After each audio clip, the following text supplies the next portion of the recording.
right. Good evening, everyone. I don't have any presentation prepared. I'm going to be doing just live coding, so that's going to be exciting. What I prepared is basically just some component that I'm working on in React, or we can be working on in React. Uh, I'm I have some types in TypeScript. If you've used TypeScript, you probably know them. You know what it means, or even in other languages. So we have some vehicle type that can be a car, a bike, or a boat. Uh, I have some interface that defines common vehicle props. So we have the vehicle type there, we have a color owner, and then there's an interface for each of the types of the vehicle. So both car and boat can start an engine, and when we start the engine, it returns distance. I don't know, it's probably like how far the car can go or the boat.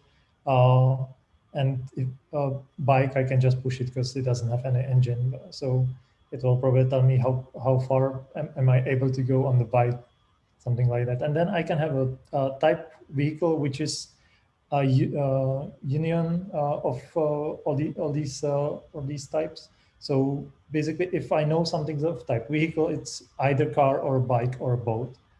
And then I have some vehicle design interface there, and I have some props that are being passed to the function. Nothing really complicated so far. So I'm gonna keep these types here on the right side of my screen, because I'm gonna be talking about those types a lot. So if you need to refresh your memory, you can just pick there. I've prepared also a couple of examples of what we can do with types and what we actually do in outreach to make sure everything works correctly, to try to catch as many bugs as possible.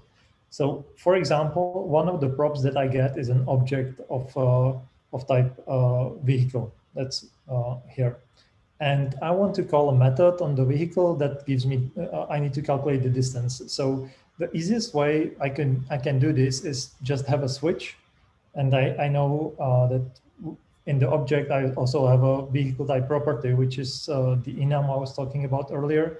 So if I get a car, I can start an engine. If I get a bike, I can start a boat. Sorry, if I get a bike, I can push it. If I get a boat, I can start the engine again.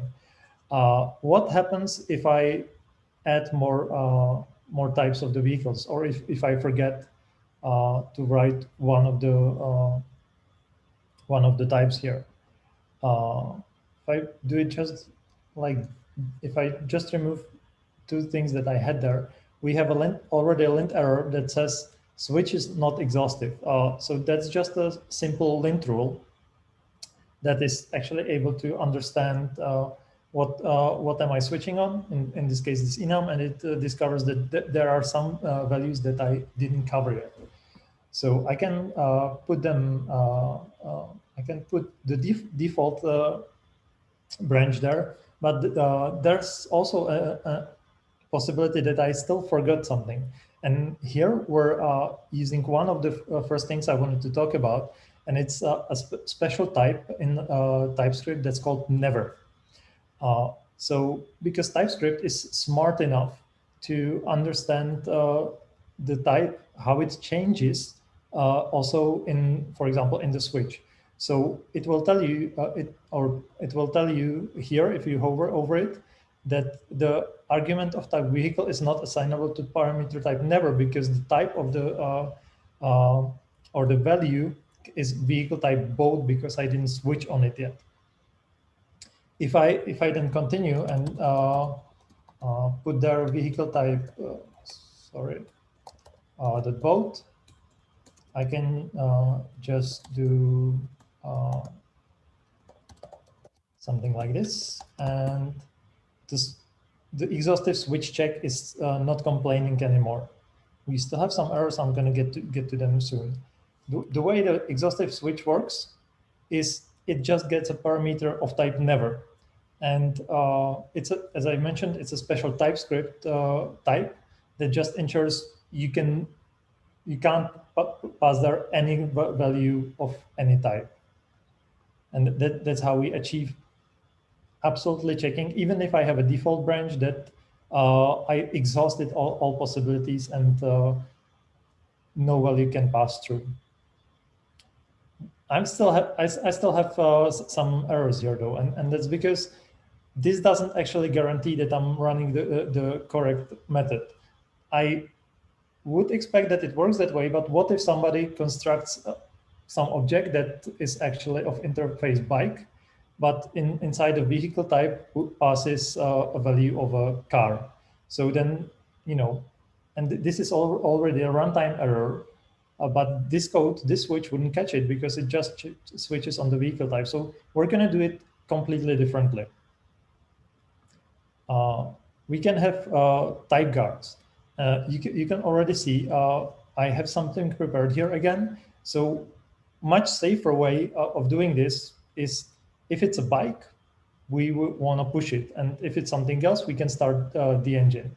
This is another interesting thing in JavaScript. You can see that those methods are actually defined separately. They're not the same method, but because they have the same signature, TypeScript doesn't care, and it's identical for TypeScript because they're the same. I just need to tell TypeScript somehow that this variable, which is currently of type vehicle, is of type bike. And what I can do is I can have a special return value, which says any vehicle is bike. And then the body of the function needs to be foolproof. So anything that we return here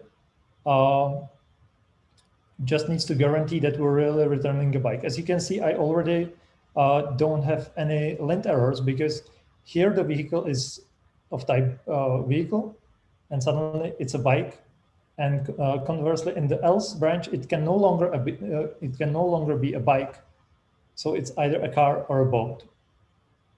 But this type guard is still not great because it's basically doing the same thing that the switch I had in the previous example did.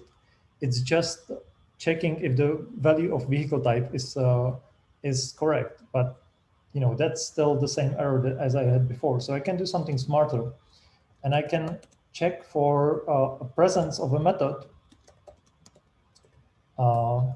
using a special in operator. And then if this runs, I'm 100% absolutely sure that the push method is in any vehicle, which means I'm absolutely sure that I can call it. And we can do the same for start engine as well. We can check if it's a car or if it's a boat. So for the car, like if I was checking return start engine in any vehicle, I obviously need to return any vehicle is car or boat because it can be both. But this is as foolproof as I can, just using static analysis. Moving on. What if I want to pass only some of the properties of the vehicle? I don't want to pass everything. Like, as you can see in the vehicle props, I have an owner. What if the listing is somewhat public and I don't want to expose the owner? So I have two possibilities how to do that without actually doing anything in runtime. If I know everybody's going to be using TypeScript, I can just use some tricks to hide the owner of the vehicle. I have two options which come from predefined method types, and those types are omit and pick. The way they work is that I can, as the name suggests, omit some properties from the props. So here from common vehicle props, I can omit owner, and in communism, nothing has an owner. Everything belongs to everyone. So if I try to do lada.owner, it's a lint error, and you can also see in the code assist here that I still have the color and vehicle type there. Pick works the other way. So here I'm listing just the properties that I want to keep. So if I have a vehicle copy which is of type design, it's like the vehicle design here. So it will be only color. And these types also work with multiple things. So I can specify there all the properties that I want to keep from common vehicle props. VS Code is smart enough to assist me there. So this is how I would pick more than just one prop if I need it. And so that's pretty great. How can we leverage this more? Okay, that's not where I wanted to click. We can define our own map type. In this case, it's going to be a type read only. So the way it works, and it's already getting a little bit complicated in the generics. So if you know generics, that's probably going to be fairly straightforward for you. If not, what I'm doing here is I'm defining some read-only type of some kind of generic, and then I'm redefining all of its properties. So this construct here is property P in keys of object T, which means of all the properties, will have a value of the types of this property. So for example, here, if I take the common vehicle props, the first iteration kind of will be vehicle type. So vehicle type is P, and P will be the vehicle type enum. And then the next P would be color, and TP would be string, and so on. But here I also apply a special modifier to them. I can do, for example, read only. So then I just reassign a type, like the vehicle is still here, but TypeScript already knows that I cannot assign color to the vehicle because it's a read only property. I can do anything I want. I can remove the read-only modifier here, and I can just say that it can also be a nullable, and then I can assign null, and nothing happens, or undefined or something like that. And null actually works for pretty much everything.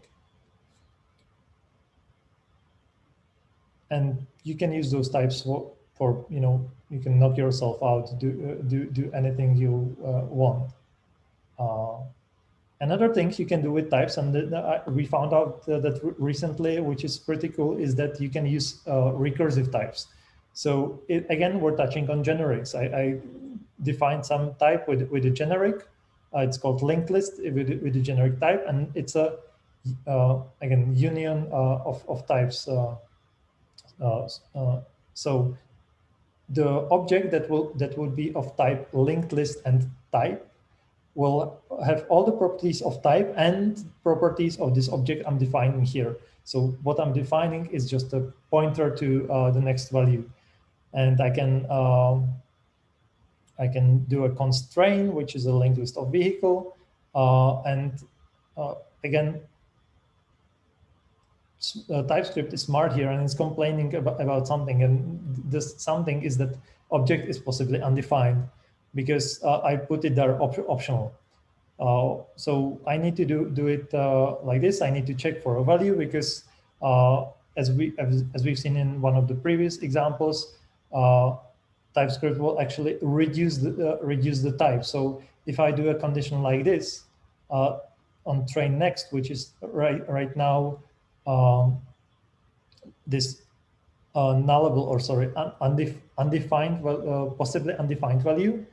When it's inside the condition, it knows that the condition is true. So it can, inside the condition, it can not be undefined. So I can just access it.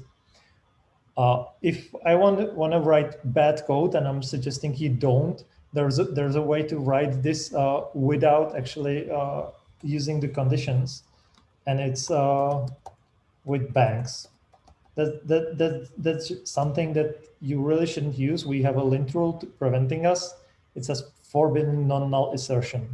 And I can just use a bank, and the bank is telling JavaScript, I know you're worried about me using undefined, but I'm 100% sure that this is not undefined. You can think of this as an equivalent of a comment, this should never happen. So it's there, but I recommend not using it.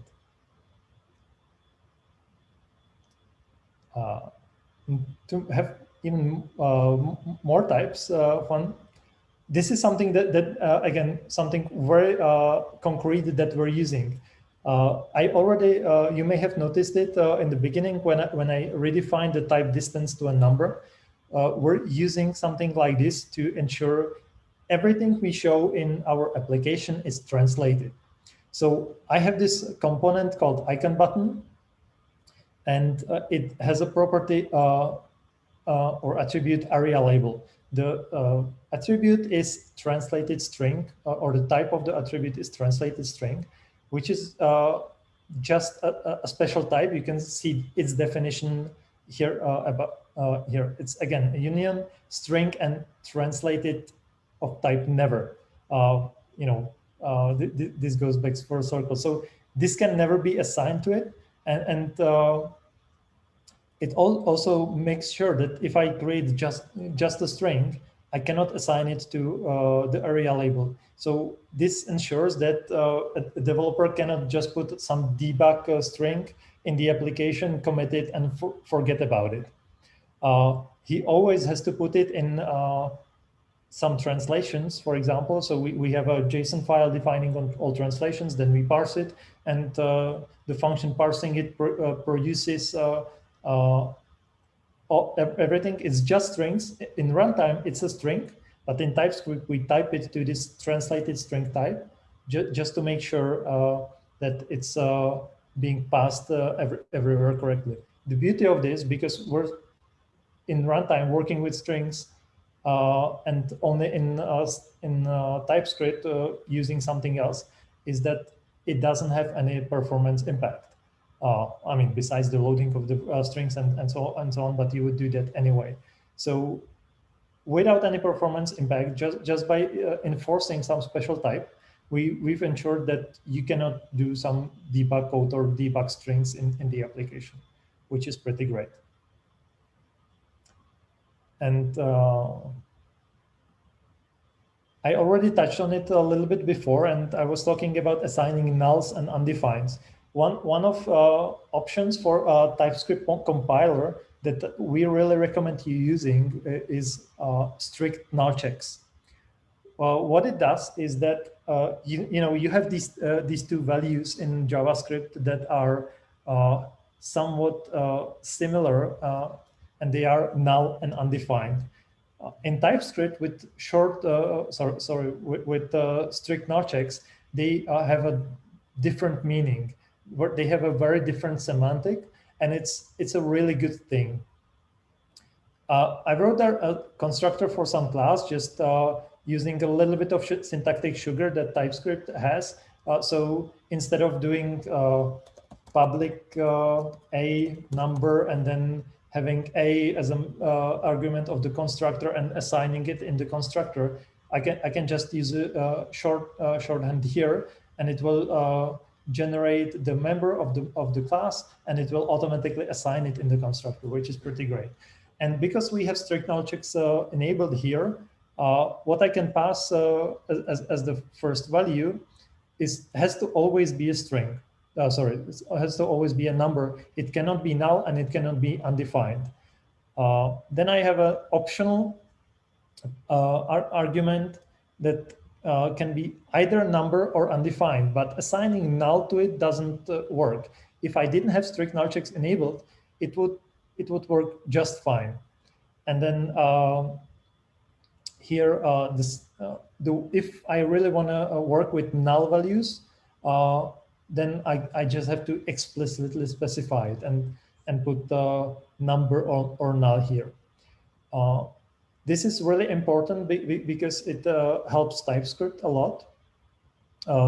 We can just check for undefined values. We have we already saw that before, because if you put null anywhere, it just messes everything up, and suddenly you're calling something that has a null value, and you cannot call a method on a null, and the application crashes, and it's really bad because it probably cannot recover from it.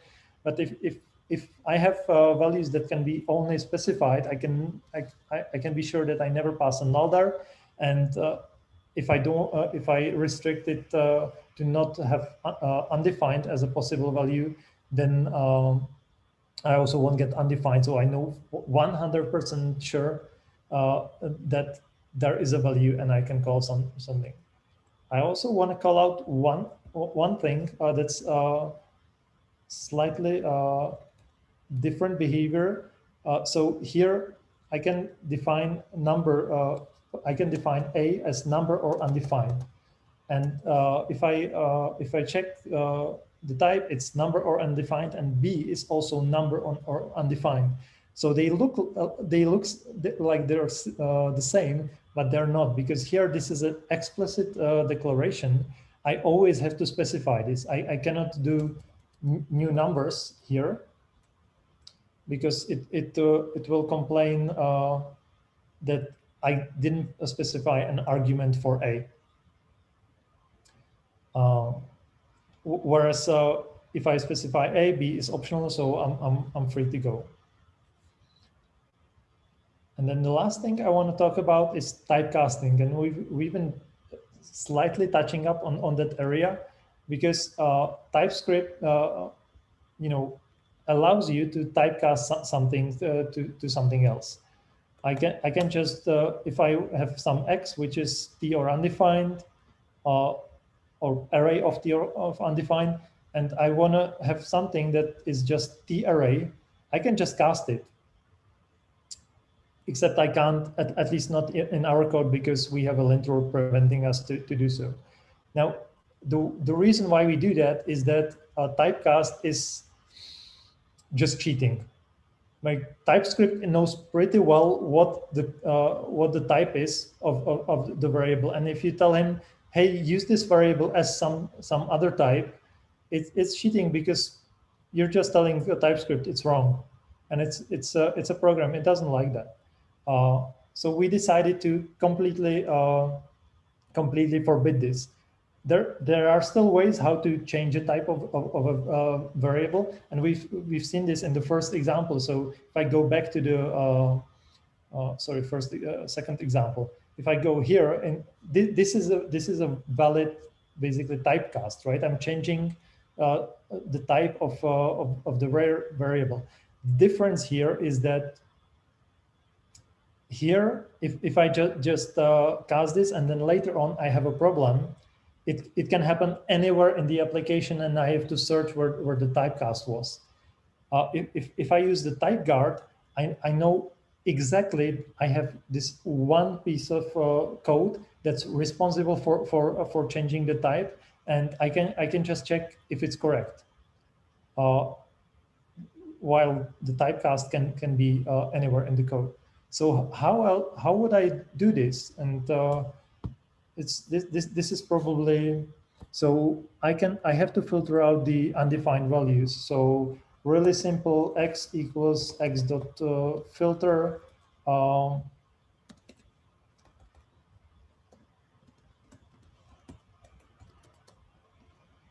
This should do it, right?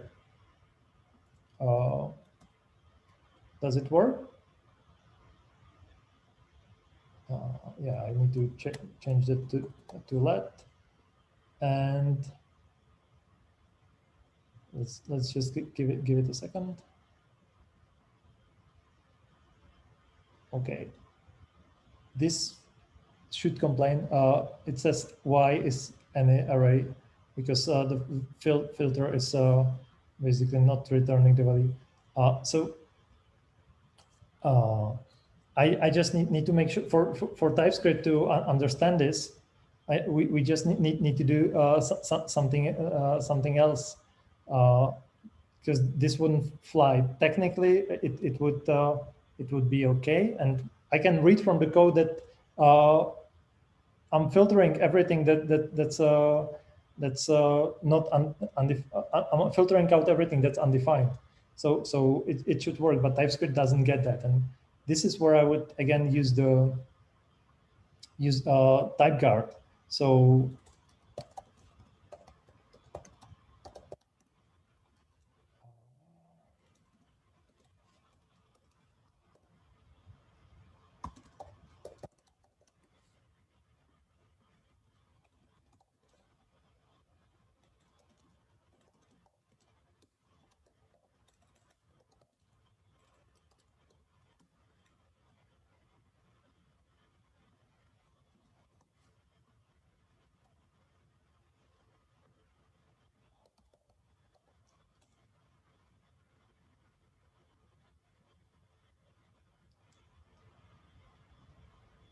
So yeah, not sure why. Let me just change this to vehicle. Hopefully it will work.